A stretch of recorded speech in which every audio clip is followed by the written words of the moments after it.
Welcome, everyone.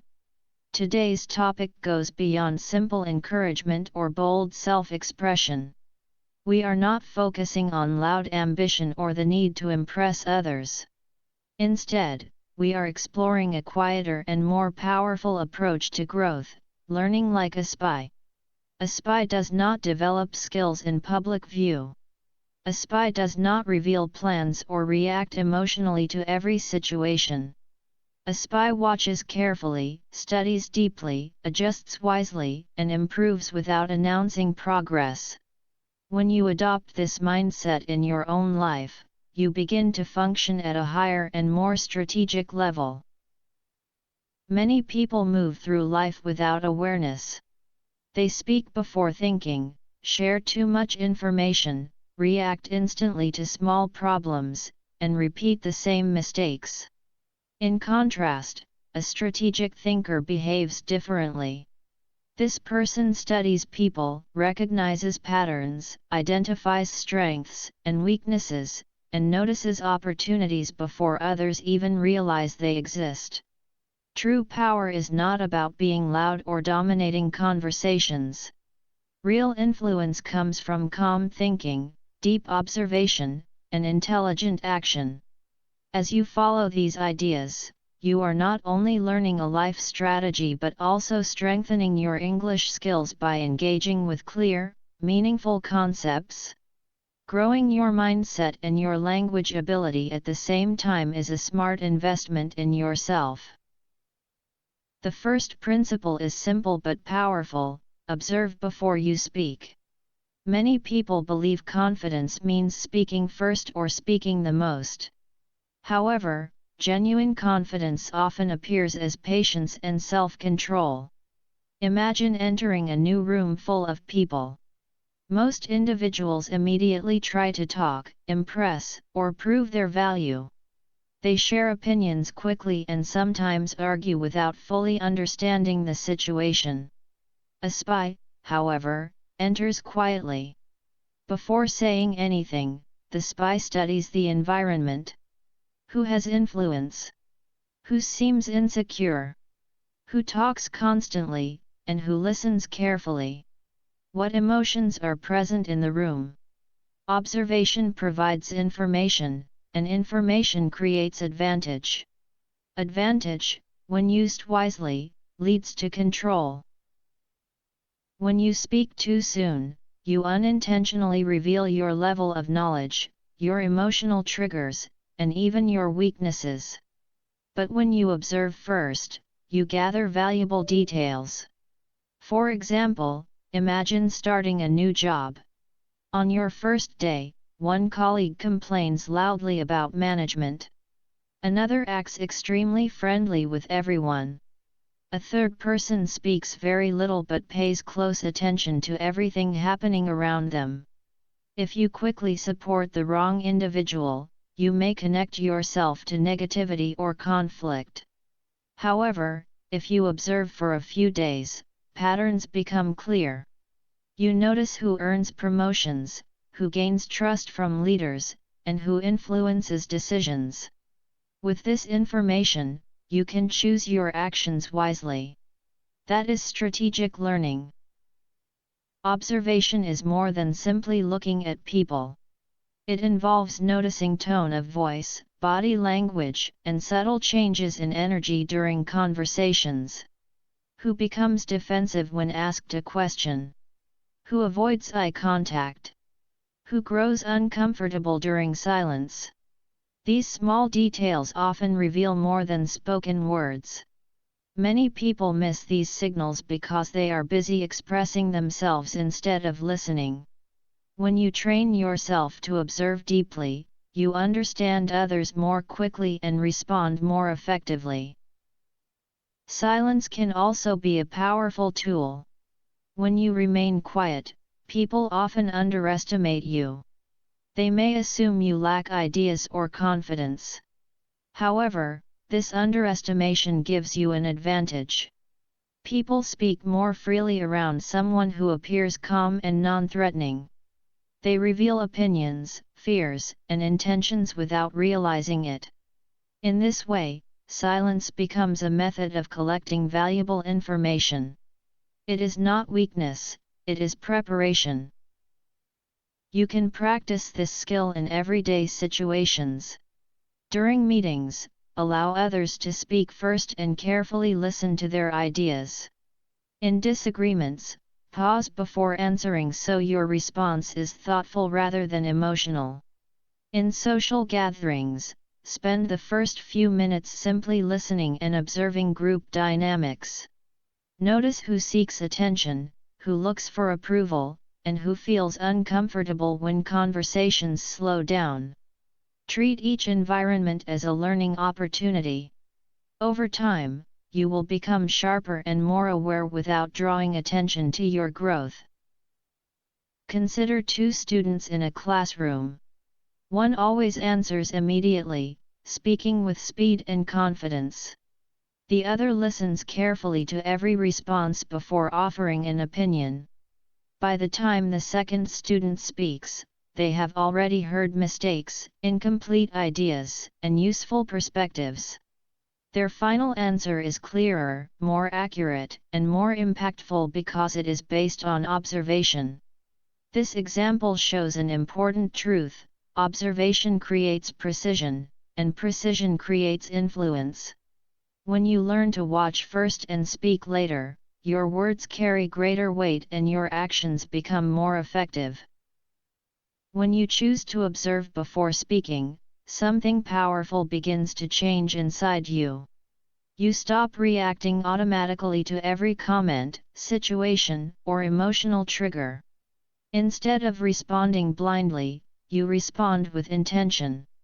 That one habit alone can transform your life, because the individual who understands the environment holds more influence than the person who simply reacts emotionally within it.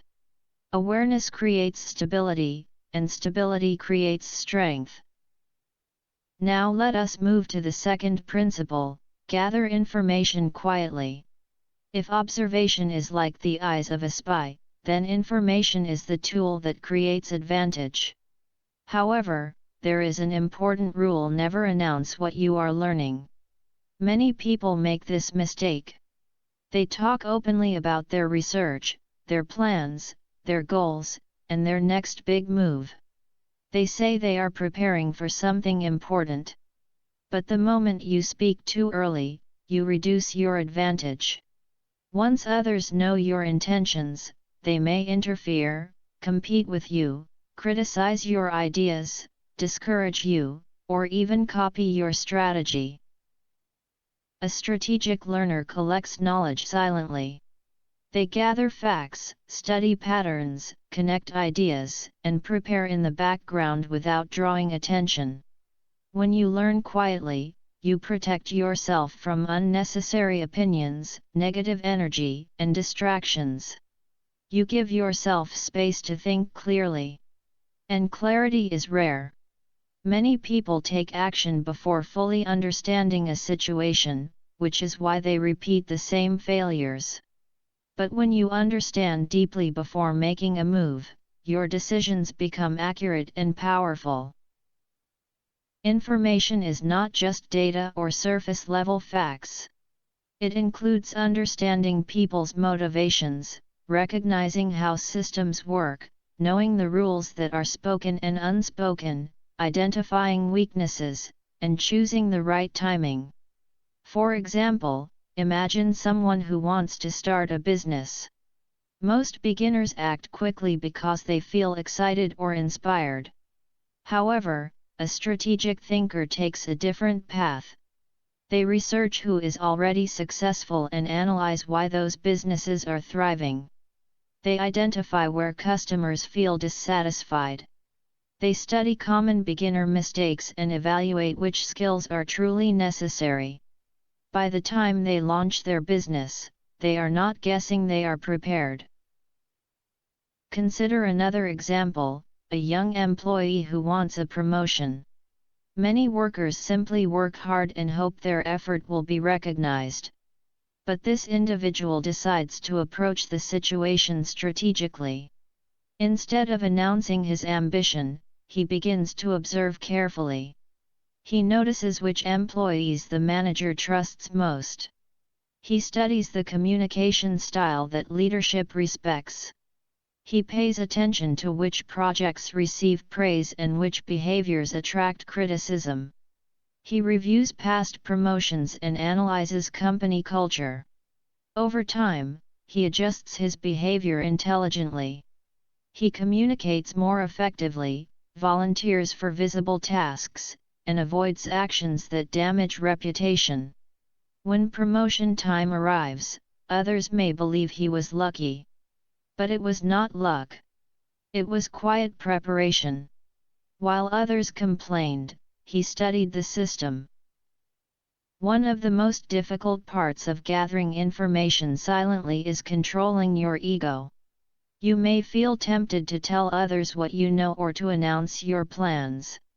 You may want recognition for your discoveries. But silence increases strength. When you speak too soon, you release energy. When you remain quiet, you build momentum.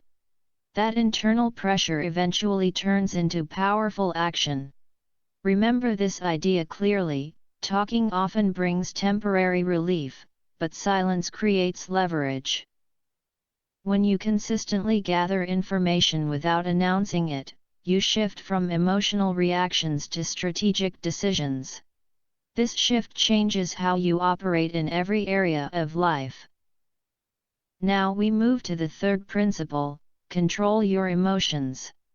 A spy without emotional discipline is not dangerous to others, but to himself. Emotions can reveal your thoughts, your fears, and your intentions. They expose your position before you are ready. If you cannot manage your emotional responses, you lose control of the situation. But when you master your emotions, you protect your strategy and maintain your advantage.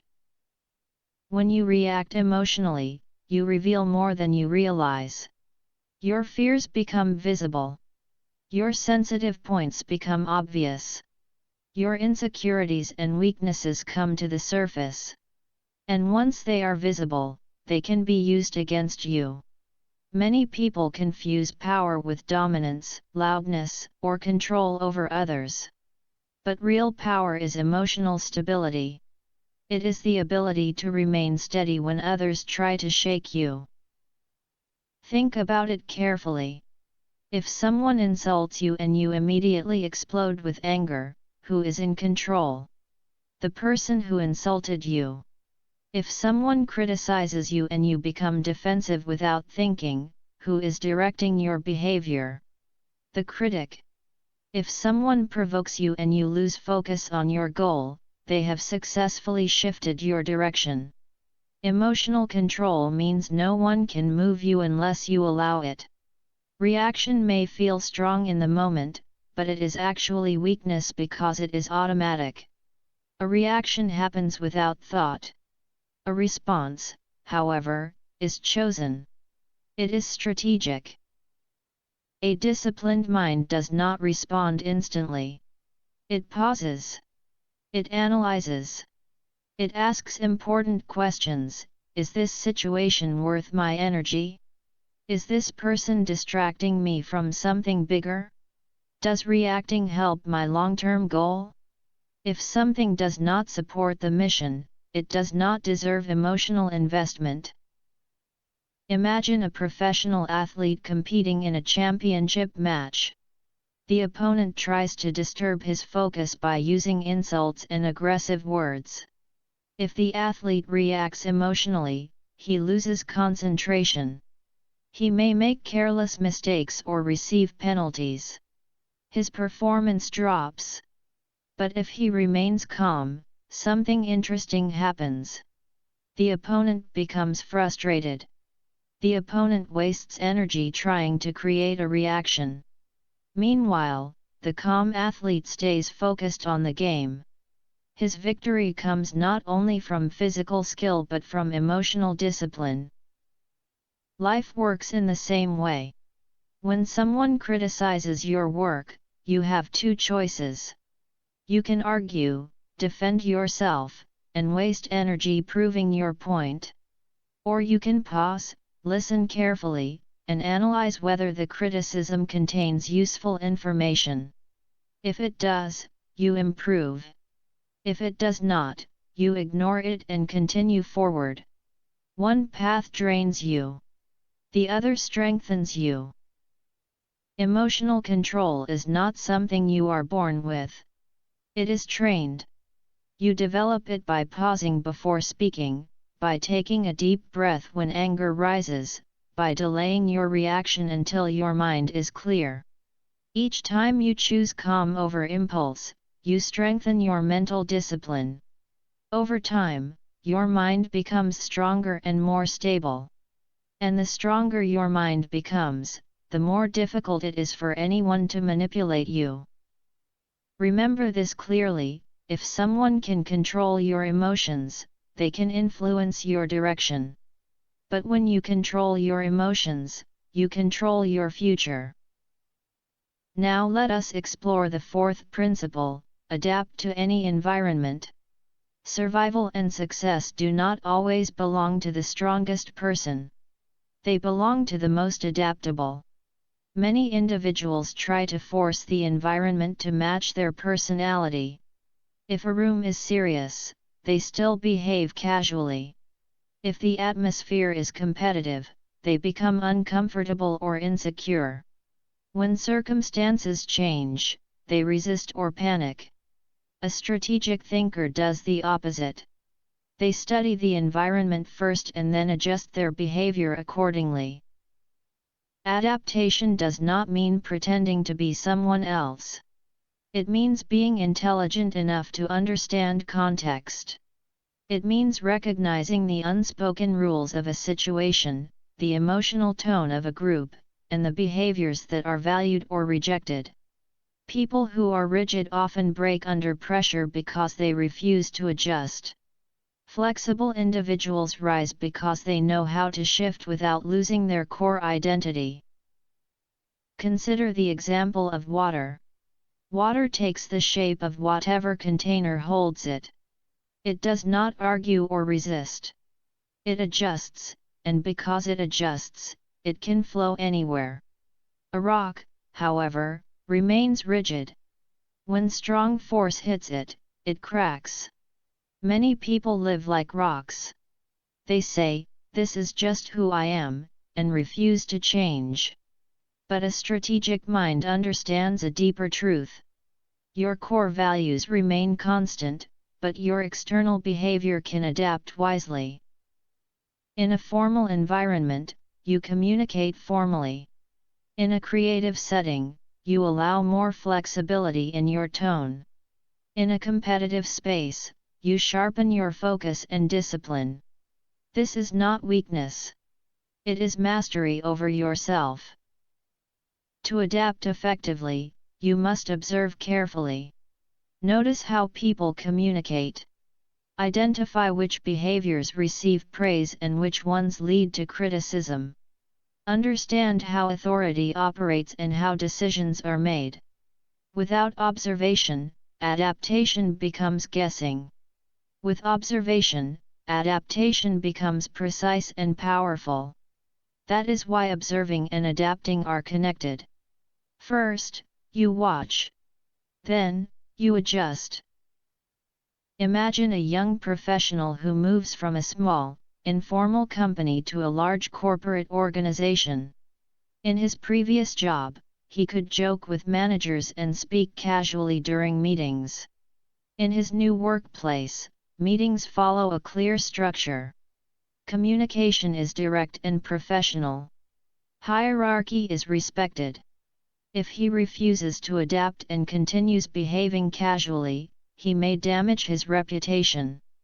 But if he studies the new culture and adjusts his communication style while keeping his work ethic and values intact, he positions himself for growth. His success will not come from changing who he is inside, but from intelligently adapting how he operates on the outside. If the young professional continues behaving exactly as he did in his previous job, he may appear unprofessional or immature in the new corporate setting. However, Instead of resisting the change, he chooses to study his surroundings. He pays attention to how senior leaders communicate. He observes the structure and tone of professional emails. He notices how meetings are organized and how decisions are presented. Within a short time, he adjusts. His communication becomes more precise. He speaks less, but when he does speak, his words are clear and purposeful. He prepares carefully before every meeting. Gradually, he aligns with the environment. He has not changed his personality or values, he has refined the way he operates. That is true adaptation, and adaptation protects long-term growth. Some people hesitate to adapt because they believe it means losing their identity. In reality, adaptation is not about changing who you are at your core. It is about understanding context.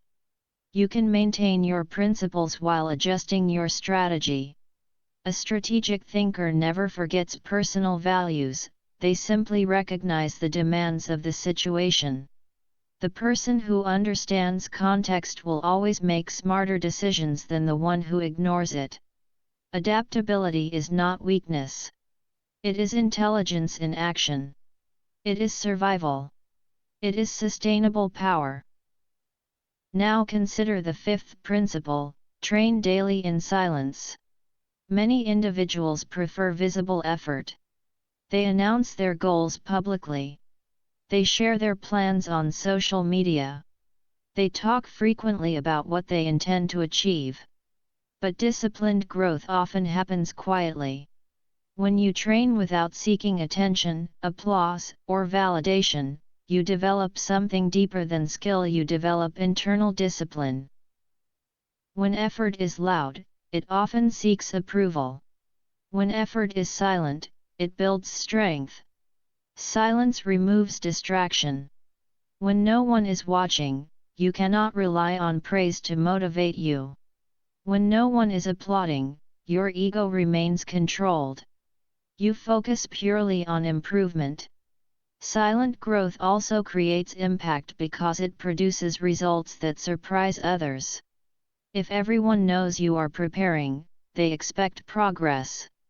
But when you improve quietly, your success appears sudden and powerful.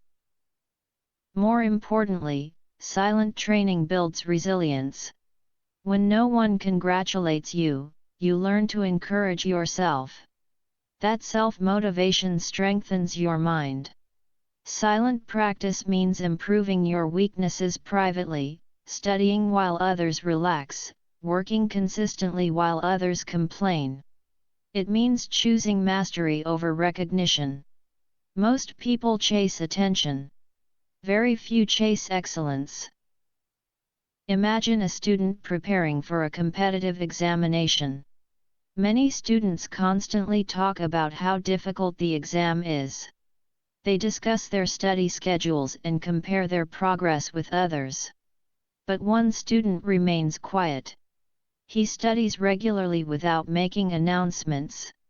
He reviews his mistakes carefully. He strengthens his weaker subjects step by step. He practices under exam conditions. When the results are published, others are surprised by his high score. They wonder how he achieved such success. There was no secret formula. There was only silent preparation. While others displayed effort publicly, he built competence privately. Training in silence teaches independence. It teaches you to focus without external validation, to tolerate moments of isolation, and to remain disciplined without praise. This level of mental strength is rare. Many people depend on constant feedback. A disciplined individual becomes comfortable working alone because refinement often happens in solitude. Remember this idea clearly: noise attracts attention, but silence builds power. The world notices outcomes, yet it rarely sees the preparation behind them. Still, preparation determines everything. Now let us examine the sixth principle, the concept of a cover identity. This does not mean dishonesty or pretending to be someone else. It means understanding that not everyone needs complete access to your thoughts, plans, or capabilities. Revealing everything about yourself may feel honest, but it can reduce your advantage. When you openly share every ambition, strategy, weakness, and emotional reaction, you give others information they can use against you. Information carries influence. If people know your next move, they can prepare to compete or interfere. If they know your weaknesses, they may exploit them. If they understand your emotional triggers, they can provoke you intentionally. A wise individual decides carefully what to share and what to protect. You control your narrative. You choose which parts of your plan remain private until the right time. Maintaining a personal boundary does not make you secretive in a negative way. It makes you strategic. Not every thought requires expression. Not every goal requires announcement. Sometimes the strongest position is quiet confidence combined with controlled disclosure. When you decide what to reveal and what to protect, you maintain leverage, direction, and long-term advantage. Controlled transparency is not secrecy based on fear, it is discretion guided by intelligence. It means you are open, but with boundaries. When people cannot completely predict you, they become more careful in how they approach you. Uncertainty creates caution, and caution often leads to respect. Individuals behave differently around someone who is calm, observant, and not easily understood.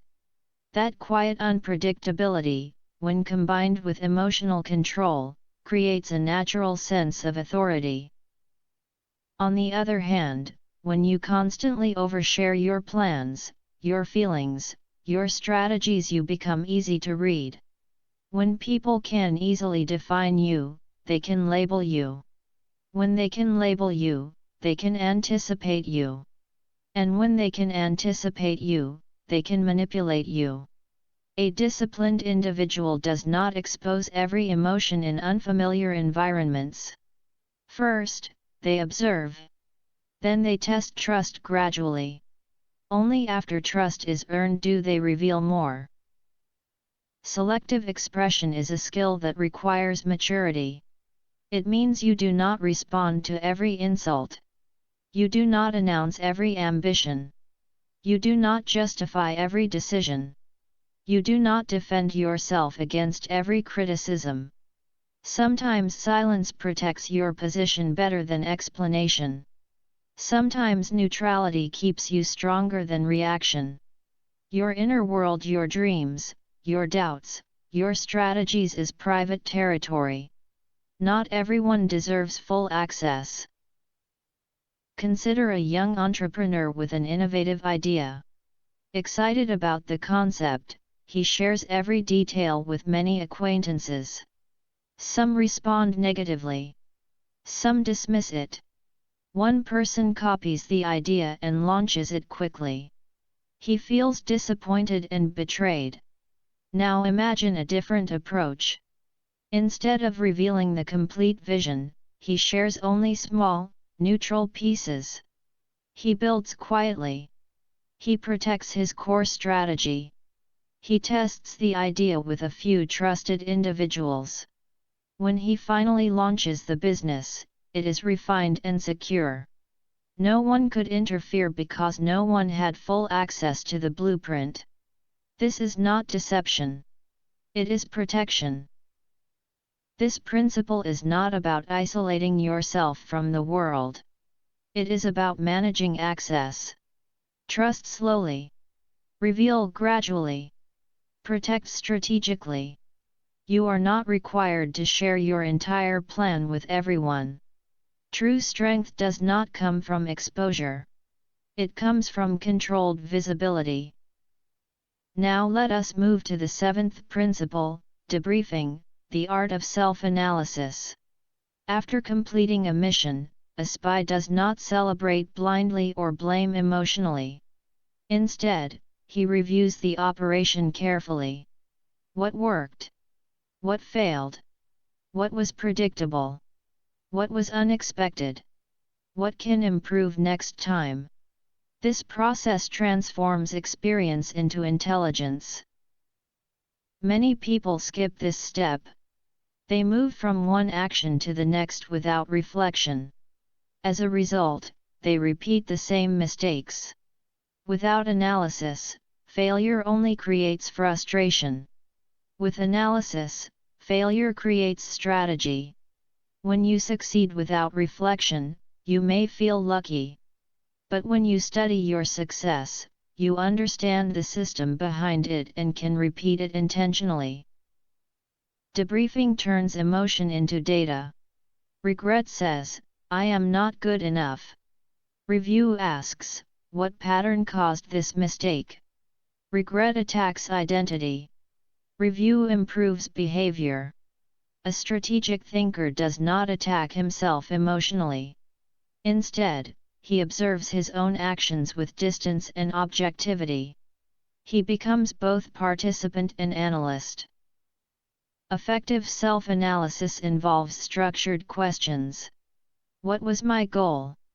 Did I prepare properly? Where did I hesitate? Did emotions interfere? What skill gap became visible? What will I change next time? This process is honest but not self-destructive. It focuses on improvement rather than blame. Many people avoid reflection because it feels uncomfortable. Yet discomfort often signals growth. Those who remain average usually act repeatedly without studying their own behavior. They move forward without understanding patterns. But when you analyze your actions consistently, you accelerate your development. Self-awareness leads to correction. Correction leads to mastery. Now we arrive at the eighth principle: study your weaknesses as if they were intelligence data. Most people fear their weaknesses. They try to hide them from others and even from themselves. But avoiding weakness does not remove it. Ignoring a gap does not close it. A strategic mind takes a different approach. Instead of hiding weaknesses, it examines them carefully. A weakness is not a personal flaw, it is information. It tells you where improvement is required. It reveals the areas where discipline, training, or skill development must increase. When you treat weaknesses as valuable data rather than as shameful secrets, they become guides for growth. The goal is not to feel embarrassed by them, but to understand them clearly and strengthen them deliberately. Many people respond to weakness with denial or shame. They try to hide their flaws or pretend they do not exist. A strategic thinker takes the opposite approach. Weakness is treated like intelligence data. Data is neutral. It is not embarrassing or emotional, it is useful. When something fails, the response is not, "I am a failure." The response is, "There is a flaw in the system." Where exactly is it? This small shift in thinking changes everything. One of the biggest mistakes people make is confusing performance with identity. If they fail at a task, they conclude, "I am bad at this." If they struggle to improve, they assume, "I am not talented." But performance is not identity. Performance can be trained, refined, and upgraded. Identity remains stable. When weakness is treated emotionally, it feels heavy and personal. When it is treated analytically, it becomes specific and manageable. And manageable problems can always be improved. A disciplined mind does not panic when a plan fails. It investigates. Which assumption was incorrect? What information was missing? Which skill was underdeveloped?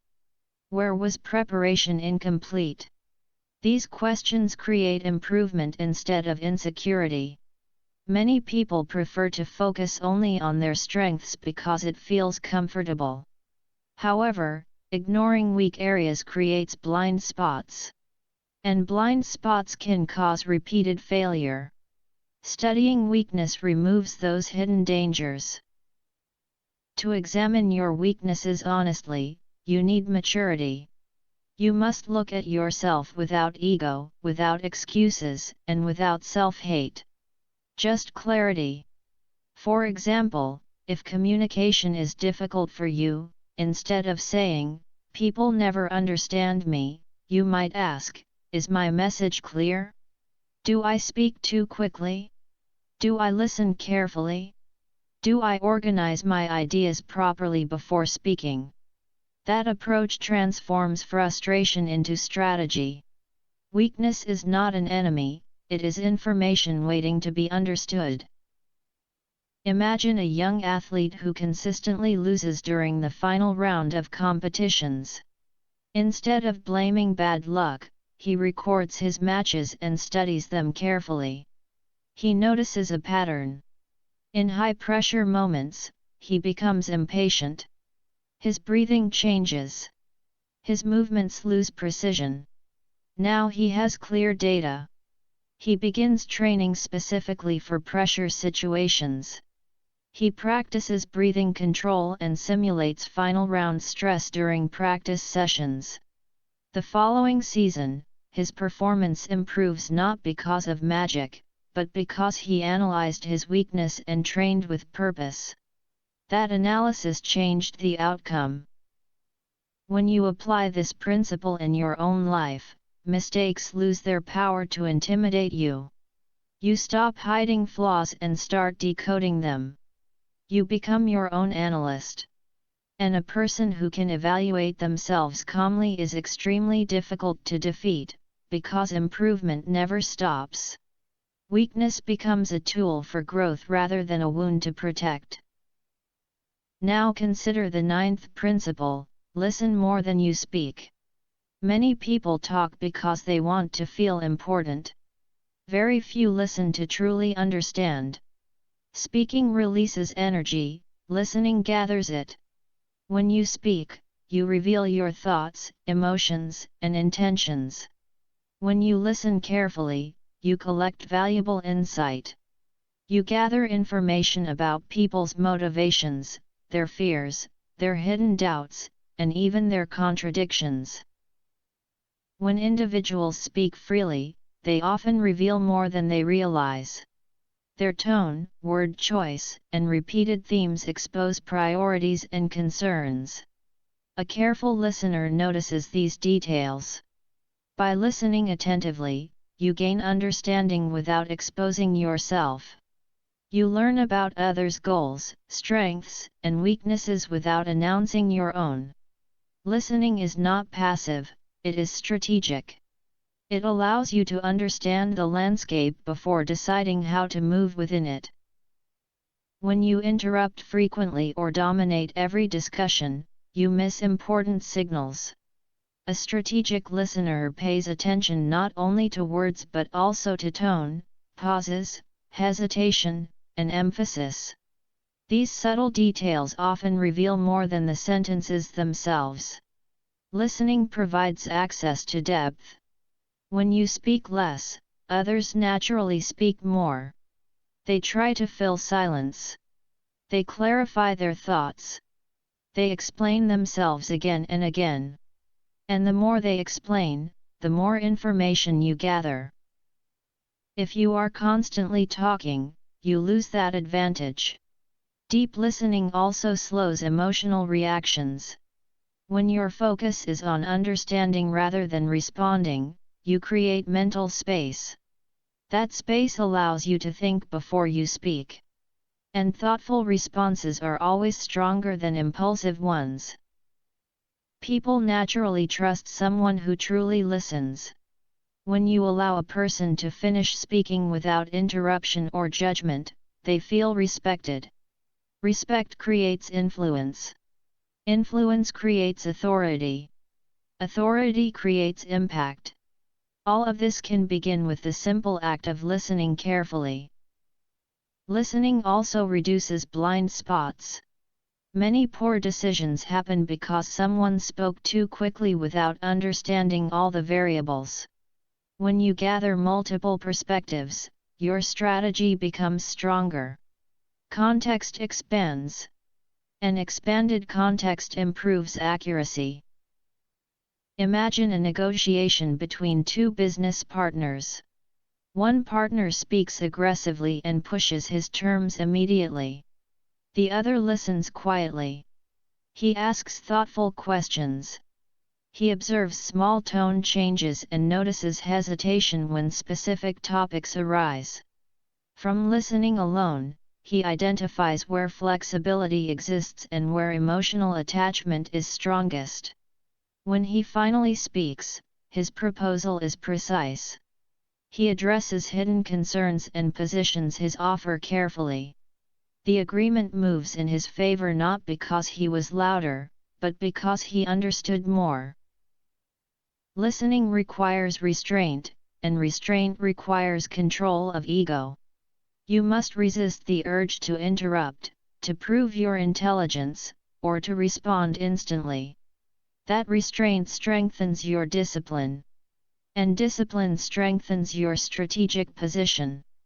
The person who listens deeply understands deeply. The person who understands deeply moves precisely. And precision achieves more than noise ever will.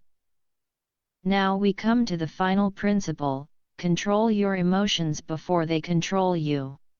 Without emotional discipline, everything else collapses. Observation becomes distorted. Listening becomes biased. Adaptation becomes forced. Self-analysis turns into self-criticism. Emotions are powerful forces. When unmanaged, they become dangerous. Emotional control does not mean becoming cold or emotionless. It does not mean suppressing feelings. Suppression only builds internal pressure. True control means acknowledging what you feel, understanding it, and then choosing your response consciously. Instead of emotions deciding your actions, you decide how to act. Many people live in constant reaction mode. Someone criticizes them, and they respond immediately. Someone disrespects them, and they explode. Someone ignores them, and they overthink. Their emotions control their behavior. When emotions control behavior, consistency disappears. And without consistency, strategy is impossible. A disciplined mind understands that the greatest battlefield is internal. One powerful technique in emotional control is delay. Never make important decisions during extreme anger, excitement, or fear. Strong emotion narrows thinking and reduces perspective. When emotion rises, clear judgment often falls. A strategic individual pauses. He waits until the internal intensity decreases. Only then does he act. Calmness under pressure is powerful. When others panic and you remain steady, people notice. Calm behavior signals stability. Stability signals strength. And strength naturally earns respect. When you control your emotions, you protect your direction, your decisions, and ultimately your future. Emotional instability sends a clear message to others: this person is unpredictable. And unpredictability weakens trust. This is why leaders, negotiators, and high performers deliberately train emotional discipline. Without it, even great talent becomes unreliable.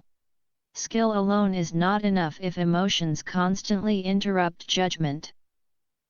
Imagine a manager guiding a team through a serious crisis. A major project has failed. Deadlines were missed. Clients are frustrated. The team feels pressure and fear.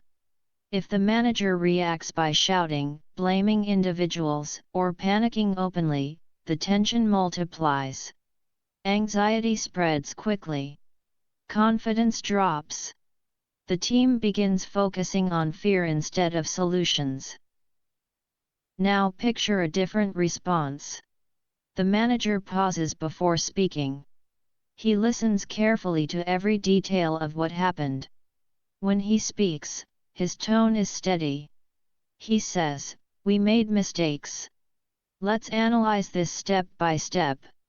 He separates emotion from evaluation. He assigns responsibility calmly and focuses on practical solutions rather than blame. Gradually, the team regains stability.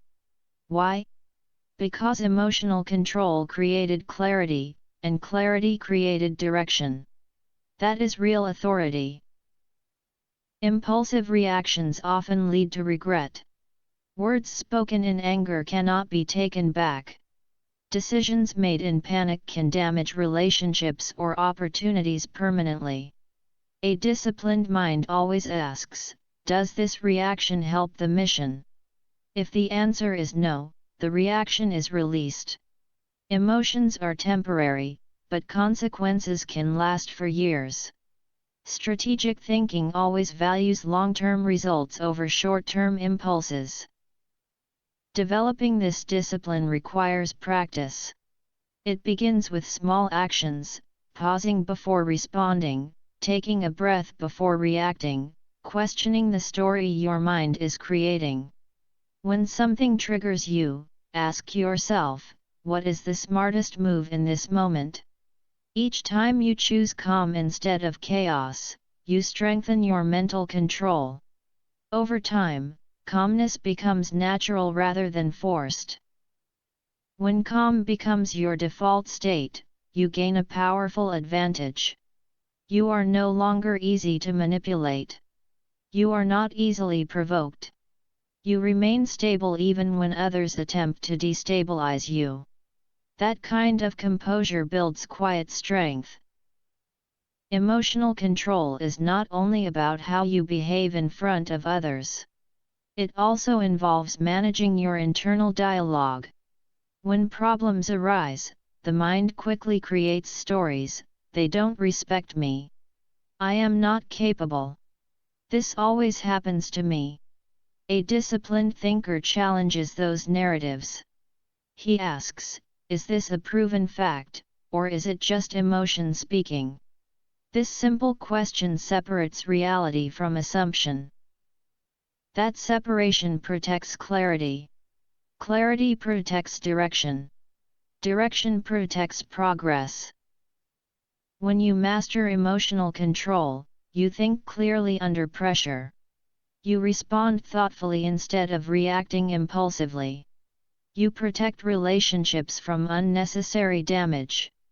You safeguard opportunities that might otherwise be lost. You maintain your reputation and stay aligned with long-term goals. Emotional discipline becomes internal armor. An internal armor is stronger than any external force, because it protects the mind, the place where every decision begins.